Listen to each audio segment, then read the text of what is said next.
Si on fait du vélo régulièrement, en tout cas pour ma part, c'est ce que je fais depuis longtemps, mais on aura une meilleure forme physique, on n'aura pas de problème de rondeur, de difficulté par rapport au régime alimentaire. Parce qu'en fait, on entre dans un cycle de vie vraiment cyclé et on n'est plus là à ne pas savoir comment faire pour brûler ses calories parce qu'on les brûle tout naturellement en se déplaçant. Depuis le confinement, on constate un décuplement de la pratique cycliste. Elle peut s'expliquer par l'envie d'être en extérieur, typiquement, et aussi le fait de faire du sport, puisque pendant le confinement, on a été plus ou moins privé de sport. Donc ça a été vraiment le fait de trouver en l'usage de la bicyclette plusieurs avantages. Le fait de pouvoir se déplacer et de faire du sport en même temps. Donc c'est vraiment ce qui explique l'engouement. J'utilise le vélo, oui, plutôt le week-end pour mes activités. Aller dans une forêt, aller dans un parc, aller à la gare aussi. Voilà. Et aussi faire un petit peu le tour de la ville. Voilà, donc oui, j'utilise le vélo pour me faire plaisir. L'histoire, c'est un ancien conseiller municipal qui avait créé ça il y a une quarantaine d'années maintenant. Et oui, beaucoup de personnes se sont regroupées, affiliées à notre fédération. Et donc, il y avait un gros groupe, on est arrivé à une cinquantaine de personnes. Tous les dimanches matins. Mais ceci dit, on a fait Athis-Rothenburg, Athis-Sinaia, on a fait le Tour de Bretagne, Athis-l'Ariège, aller-retour la Bordogne, on a fait le Massif central, on a fait presque toute la France, on a sillonné la France en long, en large et en travers, si on peut dire. Et puis, ce qui nous plaît, c'est toujours cet esprit de liberté. Et puis, faut dire aussi un petit peu maso, de faire un peu d'effort dans l'école, voilà, s'y croire, quoi. On s'y prend pendant quelques instants, des pros, mais on n'est pas des pros, hein, loin de là.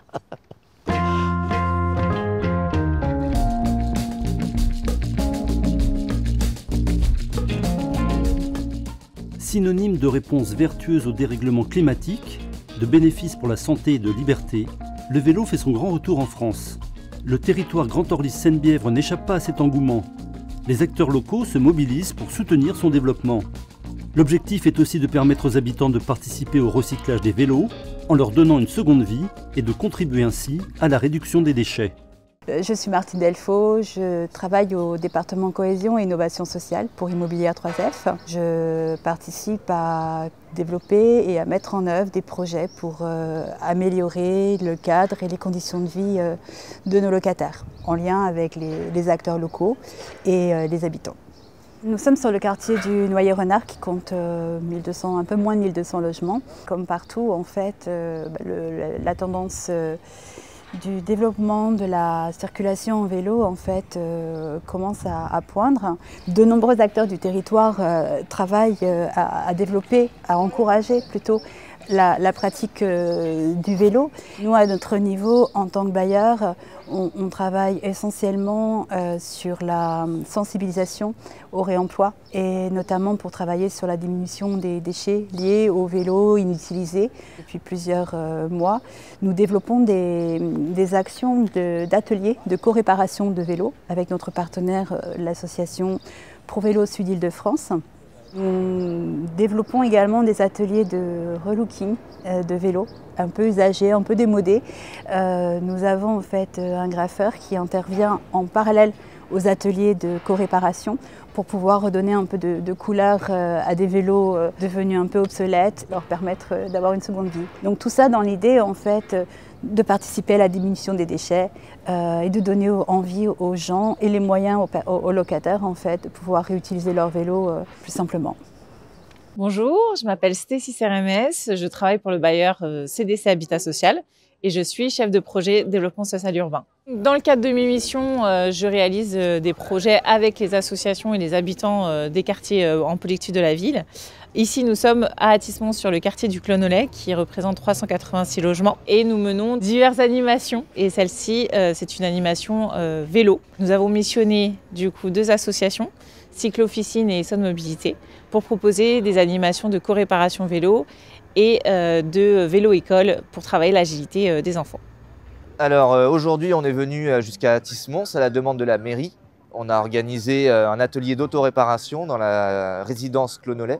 Donc l'idée, c'était comme d'habitude d'apprendre aux gens à réparer eux-mêmes leur vélo et en même temps de proposer une alternative aux réparateurs professionnels qui parfois sont loin ou chers. Donc là, on vient avec les éléments basiques de réparation, des chambres à air, des patins de frein, des câbles. Et on fait avec les habitants sur place les réparations. On a mis en place, en partenariat avec CDC Habitat et Essonne Mobilité, une action donc autour de la récupération de vieux vélos et de l'animation, effectivement, pour les vélos qui ne peuvent pas effectivement être réutilisés. L'idée, c'est de les démonter, récupérer les pièces détachées et pouvoir, nous, recycler les pièces éventuellement. Et pour les vélos qui sont entretenus, réparés, donc il y a un processus de réemploi de ces vélos, dans le don, dans la revente d'occasion.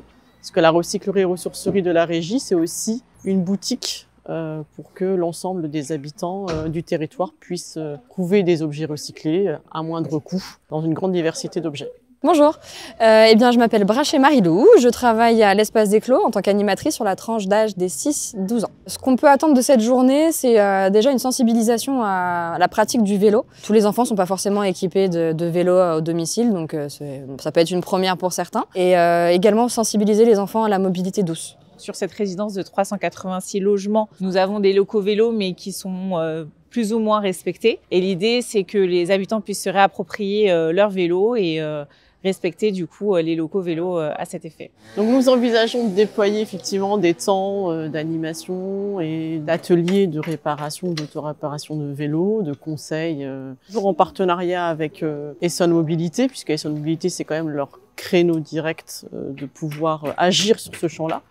Donc nous, notre objectif, c'est de pouvoir faire le lien avec les habitants du quartier et notre objet qui est donc le don et le réemploi aussi à destination des habitants. Ces animations, on est en train de monter un partenariat ensemble. Elles se feront, bien sûr, comme j'évoquais, avec l'ensemble des partenaires sur le sujet pour bien être ancrés sur le territoire et pouvoir offrir la meilleure des offres et des prestations aux habitants des quartiers. Le vélo présente de nombreux avantages, mais la pratique de cette activité n'est pas sans danger. Les cyclistes en sont pleinement conscients et ils mettent tout en œuvre pour éviter les accidents. Il faut déjà le plus de sécurité possible. Alors le casque évidemment pour protéger le maximum la tête, hein. Et puis surtout éclairer en temps d'obscurité le vélo, le personnage, avoir toujours des vêtements clairs sur soi, éviter les vêtements sombres. Que malgré on se bat beaucoup pour ça, et puis quand les vêtements jaunes quand on peut, hein, mais on essaie quand même d'avoir les couleurs du club puisqu'on a des sponsors qui nous donnent un petit peu d'argent, donc c'est de travailler un peu pour lui. La cause du casque, on la connaît tous, hein, on chute, c'est la tête qui porte en premier, donc c'est une sécurité personnelle, hein, mais sans quoi personne nous interdira de ne pas avoir de casque, de ne pas avoir de réfléchissant aussi, parce que la police peut nous arrêter pour ça, mais sans quoi non, il n'y a pas trop de restreintes. L'attitude qu'on doit avoir sur la route avec le vélo. Ah oui, ça c'est. Il faut respecter le code de la route, les feux, les stops, ça c'est primordial, et c'est ce qu'on recommande à notre club. On sait que quelquefois, certains clubs ne le font pas. Un responsable de la sécurité, donc avec pas des conventions, mais des relations avec le département de l'Essonne, donc il y a des réunions. Et du CODEP, ouais. Et tout ce qui va être parlé de l'état des routes, voilà, de tout ce que doit respecter un groupe de cyclistes de 10, 15, 20 personnes, donc les files indiennes, pas rouler à plus de 2 de front, donc ça fait partie du code de la route également. Le code de la route dit que lorsque c'est possible, les vélos ont le droit de rouler de front, à 2 de front, pas à 3, à 2 de front. Et la courtoisie dit que quand il y a une voiture qui manifeste l'intention de dépasser, les vélos doivent commuter de front à file indienne, à se mettre en file indienne pour faciliter le dépassement des voitures. C'est des exercices qui sont travaillés chez ProVélo. Ils utilisent le cheminement du minibus cyclable avec les enfants et ils leur apprennent à passer en file indienne, minibus, file indienne, minibus, file indienne. Et paradoxalement, l'avantage de la configuration minibus, c'est de rendre le groupe plus tassé. Si on est moins de, enfin, jusqu'à 6 personnes, c'est presque favorable d'être en minibus parce que le groupe sera beaucoup moins étiré. Et du coup, pour le dépassement, bah, ce sera plus facile pour les voitures de se décaler une bonne fois pour toutes sur la voie d'en face quand c'est possible et de se rabattre plus rapidement plutôt que de dépasser tout un groupe de vélos en file indienne. Et puis, globalement, c'est aussi à nous tous qui avons de l'expérience dans la circulation à vélo, de témoigner de ce qui nous est arrivé, des erreurs qu'on a pu faire, des leçons dont on en a tiré, et de vraiment informer les gens sur ce qui est fondamental. Par exemple, il y a 2 points qui sont très dangereux et qu'il faut être conscient quand on circule à vélo, c'est la relation qu'on a avec les véhicules encombrants du style bus et camion.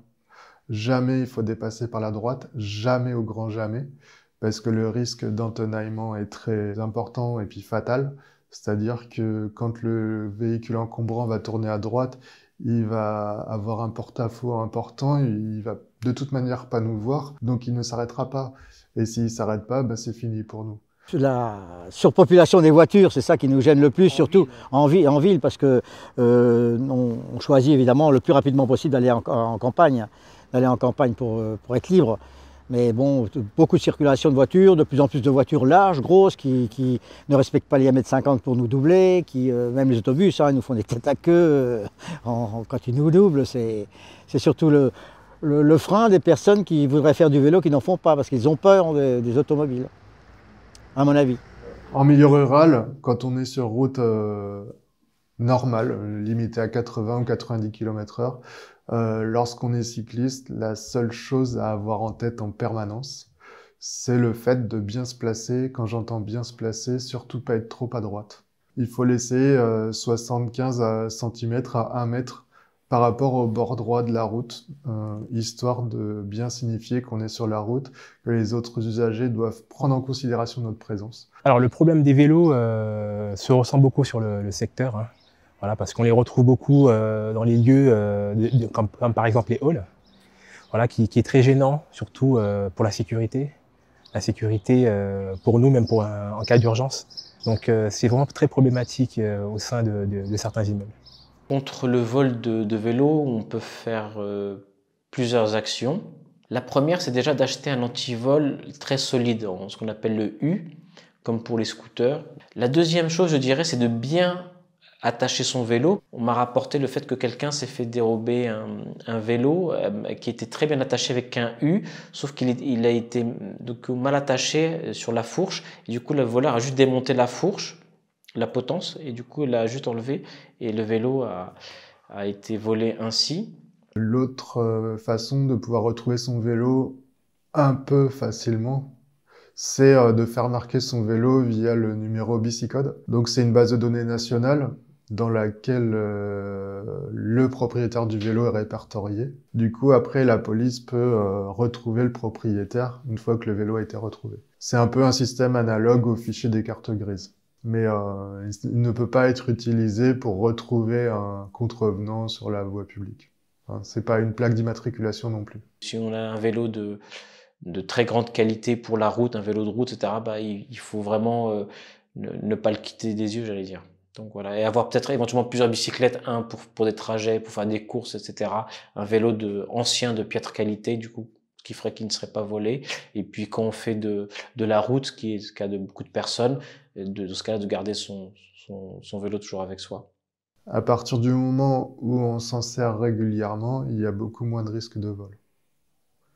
Mais après, le risque zéro n'existe pas.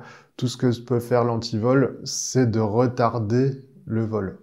Concernant les actions d'information à mettre en place pour faire en sorte que les gens utilisent de manière plus responsable et plus consciente leur vélo, il est toujours possible de participer à des leçons de vélo-école, comme avec ProVélo, où vraiment l'aspect circulatoire est vraiment mis en valeur. La formation est l'une des clés pour aborder la pratique du vélo de la manière la plus sécurisée. Plusieurs acteurs interviennent ainsi au profit des cyclistes du territoire. Nous sommes une association qui formons au diplôme de l'IMV, qui est un brevet initiation mobilité à vélo, c'est ce que nous faisons également.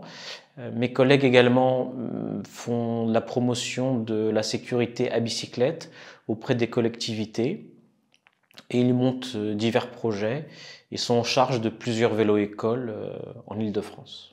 À destination des amateurs donc de vélo, nous proposons donc ce qu'on appelle la remise en selle. C'est par exemple une personne qui n'a pas pratiqué la bicyclette depuis très longtemps, donc on lui remet le pied à l'étrier, si j'ose dire. Ça peut être un premier cas de figure. Le deuxième cas de figure, il y a beaucoup de personnes qui sont habituées à faire du vélo dans des cadres boisés, dans des jardins, etc. et qui n'osent pas pratiquer la bicyclette en ville par peur par rapport aux voitures, la circulation, etc. Donc on les sensibilise du coup à la conduite de la bicyclette en ville, en toute sécurité. Alors, à la cyclo-officine d'Ivry, notre objectif c'est de donner une seconde vie au vélo. On propose des formations basiques à la mécanique, notamment il n'y a pas longtemps, on en a fait une avec un nouvel atelier vélo qui va ouvrir à Fresnes. Et donc il y avait des bénévoles qui avaient besoin de se former sur les bases de la mécanique et nous on propose ça à la cyclo-officine d'Ivry, effectivement. Je travaille à Essonne Mobilité depuis 2017 et c'est une association dont l'objet est de venir en aide aux personnes en difficulté sociale sur le département de l'Essonne pour toutes les problématiques liées aux freins à l'emploi du fait d'une mauvaise mobilité. Et du coup, on intervient sur la question du permis de conduire en proposant un accompagnement et plus récemment aussi sur les réparations des deux roues. On a ouvert un atelier vélo à Étampes qui s'appelle Cyclomob. C'est un atelier vélo qui consiste à remettre en état des vélos abandonnés qui nous sont donnés, réparer des vélos et on propose aussi la vente de vélos remis en état, la location et puis de la vélo-école aussi. Parce qu'on constate, notamment dans tous les quartiers populaires, qu'il y a beaucoup de gens qui ne savent pas se déplacer avec un vélo, qui n'ont pas de notion d'équilibre. Et ces personnes-là, en général, peuvent être très demandeuses. Encore faut-il savoir leur donner envie et aussi faire en sorte de vaincre leur honte, parce que c'est très compliqué de s'avouer, pas savoir faire de vélo en France, dans un pays où tous les adultes, a priori, savent en faire. Et du coup, on se sent un peu exclu, ou reclus. Mais après, il faut savoir que c'est à la portée de quasiment n'importe qui de savoir en faire. Il faut juste prendre le temps. On ne peut pas faire l'apprentissage du vélo comme on faisait à l'ancienne avec les enfants, des stabilisateurs et tout ça. Donc on part progressivement de la trottinette pour apprendre l'équilibre. Après on monte sur la draisienne pour avoir un vélo entre les jambes. Et puis on apprend son équilibre, on auto-apprend son équilibre de cette manière-là. Et ensuite on greffe le pédalage sur cet apprentissage. Et à partir de là on sait faire du vélo. Donc après, c'est des parcours en ligne droite. Il faut savoir démarrer, s'arrêter. C'est la base de sécurité. Et ensuite, on se concentre sur l'apprentissage de savoir maintenir une trajectoire. Dans le cas de la vélo-école, il y a la question de l'apprentissage de l'équilibre, de la maîtrise de la trajectoire et des contrôles nécessaires pour indiquer son intention. Notamment en vélo, on n'utilise pas les clignotants. On va faire des signes de ce type-là pour dire qu'on veut tourner à gauche. Donc ça, c'est des choses qui sont communs, en fait, dans la conduite. Donc, en complément de ces actions, l'association ProVélo organise également des balades qui permettent de participer à notamment déjà la découverte de son environnement sous un angle un petit peu différent. Entre voisins, ce sont généralement des balades de 10 à 20 personnes et qui surtout également permettent de se sécuriser, de se remettre un petit peu en selle et d'apprendre les gestes, les comportements à avoir en circulant, lorsqu'on circule en vélo dans la ville. Ce qui est parfois un vrai frein pour la pratique du vélo quand on n'en a pas l'habitude. L'arrivée donc du vélo à assistance électrique a permis en fait une grande démocratisation de cette pratique puisque les prix ont baissé de manière plutôt significative, accompagné en cela d'aides diverses. Ces mesures incitatives financières expliquent pour partie donc l'engouement du VAE, Mais il y a aussi le fait que pour des raisons de facilité, on peut faire de plus longs trajets. Ça a enlevé aussi beaucoup de rédhibition aux personnes qui avaient peur d'être engluées un peu dans le trafic et de ne pas rouler suffisamment vite aussi, puisqu'on peut atteindre la vitesse de 25 km/h. Et cette assistance permet également donc de faire des courses. Le poids du chargement n'est plus un problème. Et puis on peut dire aussi que les VAE sont très bien équipés au niveau de la sécurité, au niveau du freinage, au niveau des éclairages également. Donc ça contribue aussi à l'engouement de cette pratique en VAE.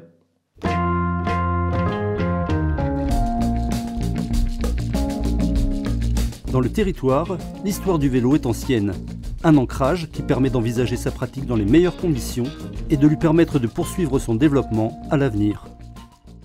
C'est vraiment l'avenir en fait, le vélo comme on le constate maintenant. Il y a petit à petit un rattrapage par rapport à d'autres pays qui le pratiquent. De plus en plus, les municipalités luttent contre la pratique des voitures. C'est l'interdiction, par exemple, d'aller dans certains centres-villes. C'est le fait qu'il y ait de plus en plus de stationnements payants, etc. Donc, toutes ces mesures-là contribuent à renforcer la pratique cycliste.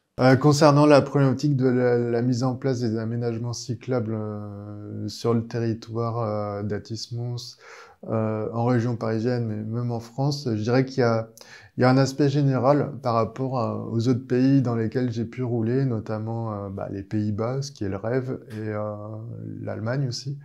C'est un manque de standardisation. On a des pistes cyclables qui poussent à droite, à gauche, qui ont été pensées, mises en place par des gens qui n'ont peut-être jamais fait de vélo de leur vie. Personne ne sait exactement, ah tiens, est-ce que ce chemin c'est une piste cyclable, est-ce que c'est un trottoir, il n'y a pas de différence de couleur, tout est fait un petit peu à la sauce locale. Des fois, on a des virages en angle droit. C'est pas très ergonomique quand on est avec un véhicule à roues. C'est vraiment des petits détails qui font que les aménagements sont parfois plus dangereux que la simple cohabitation avec les voitures. Il y a des aménagements récents du code de la route qui ne sont pas connus, notamment dans les zones 30 à l'heure actuelle, sauf disposition contraire du maire, il est possible au vélo d'emprunter les sens interdits.